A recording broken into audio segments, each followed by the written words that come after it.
Hello, I'm Siwan Rhys from the London Contemporary School of Piano. I'm going to give you a short tutorial today on Chopin's A minor waltz. So this is the posthumous A minor waltz, which means it was discovered after he died. So I think there's another A minor waltz which was published during his lifetime. So just to get that technicality out of the way. This is a really beautiful waltz and also a really great one to learn at any level, because actually a lot of his other waltzes are quite virtuosic and difficult, but this one is quite accessible to everyone. Quite simple, quite sad sounding, very graceful. That's a beautiful melody.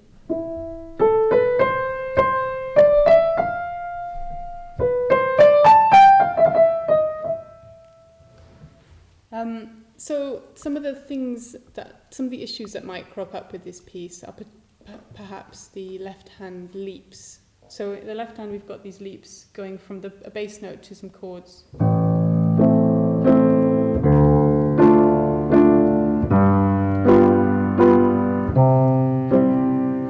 And then it just repeats. So actually once you've learned those 4 bars, they just happen again, these same chords. So that's good to know. So it's just A minor, D minor, G7 and C major. So when you're playing these leaps, you might find that it's difficult to get to the chord. You might find that you're missing it and going to a completely different chord around here. And so it's basically you're trying to learn the distance, trying to teach that distance to your arm. So what you want to make sure is that you actually get to the notes before you play, and then play, rather than just sort of jumping and trying to crash down onto them and getting it wrong. Try to get there quite fast and then play. This technique, I call it ghosting. So the way to practice it is to jump from the bottom note, try and get to your chord as quickly as possible. And if you're in the right place,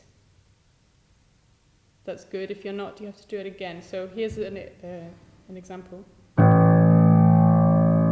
So I'm hovering over the right notes there. I'm going to try that a few times. If I get it wrong, I need to do it again. I'm just teaching my hand to get there, that precise distance. Just do that a few times, always hovering over those notes that you need to play next. You can see I'm coming really quickly to the chord. I'm not doing that. I'm not jumping up really high. I'm just skating across the keys. And when you've got it right a few times, then you can play.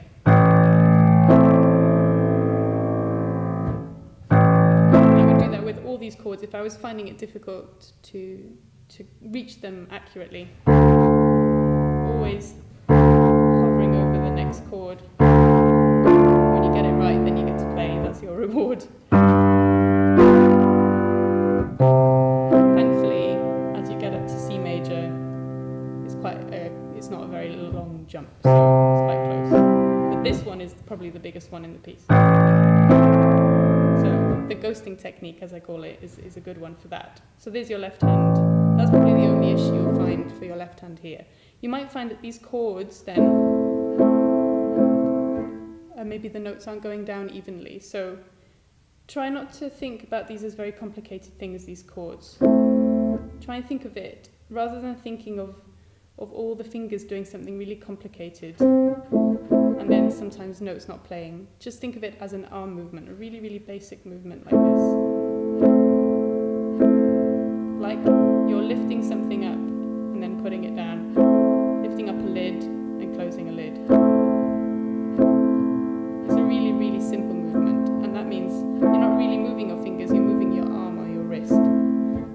bottom note, you can give it more care and attention to get a nice sound, and then a really simple movement for the chords. And also we want a richer sound for the bottom note. And then the chords sound can just sit inside that sound, rather than this.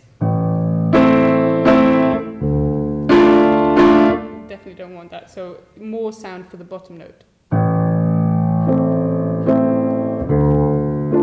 So we've almost got two textures. We've got the low note and the chords. That kind of thing. But just with one hand, that's the challenge. So you're giving your hand two tasks: the beautiful bottom note and the simple chords. So that's the left hand. Some of the challenges you might find now in the right hand, we've got some fiddly things. We've got quite a basic melody, which is very smooth.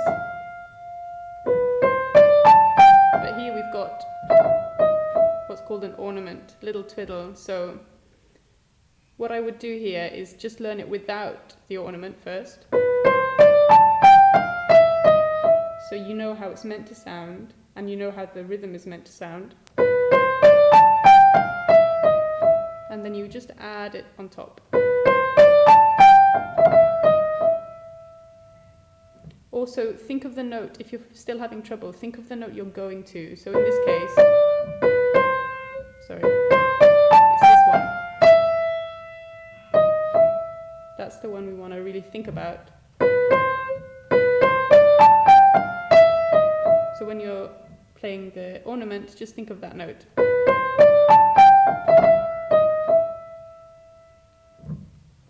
And hopefully that'll help.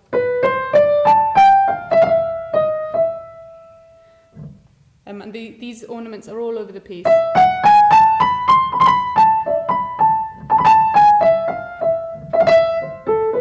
So just think of the note you're going to in each case.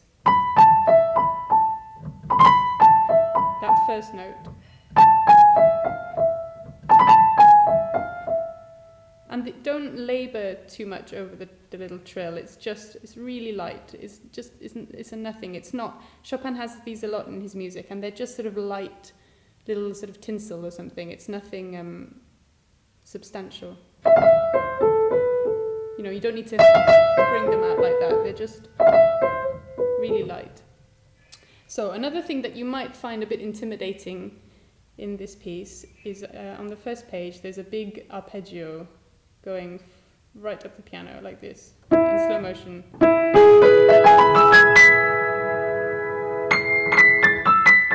And then he carries on. So it's just a bit of a fancy moment to show off.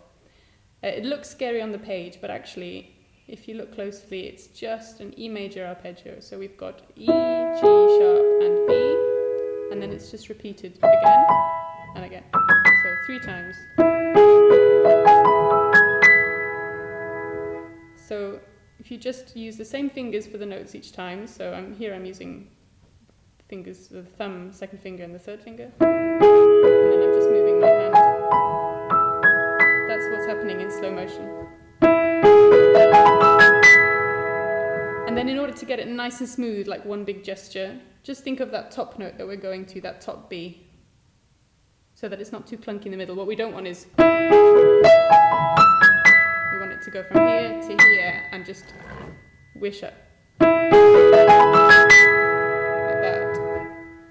And when some of you who have learnt arpeggios have learnt this sort of passing of the thumb underneath technique, which is very good.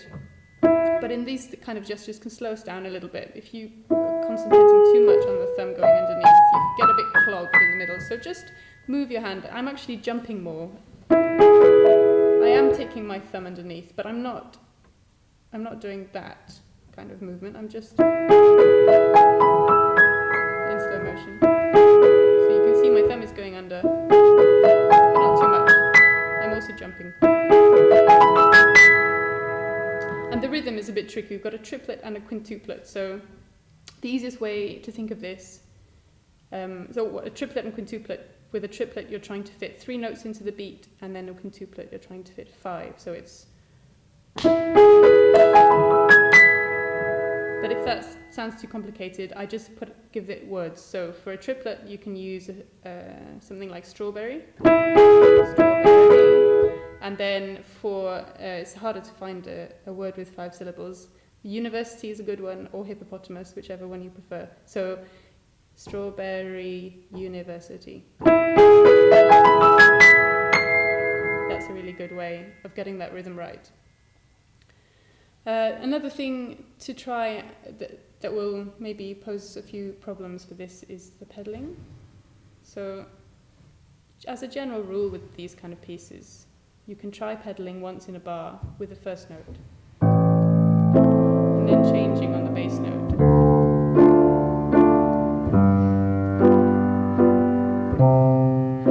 That gives you a nice smooth sound. Really try and change quite quickly, so every time you play these important bass notes, you want your foot to go up and down quite quickly so that you can catch the note in time for you to then move up. If you don't pedal quickly enough, then you might not catch the note, and then we'll get some silence like this. Then it won't be tied over, so you need to make sure your foot goes back down to catch it before you move. So it's going up, down, very quickly, up, down, up, down. And that way it's all tied together and nice and smooth. Good, so I hope those are helpful hints for learning this piece, and I hope you enjoy Chopin's beautiful waltz.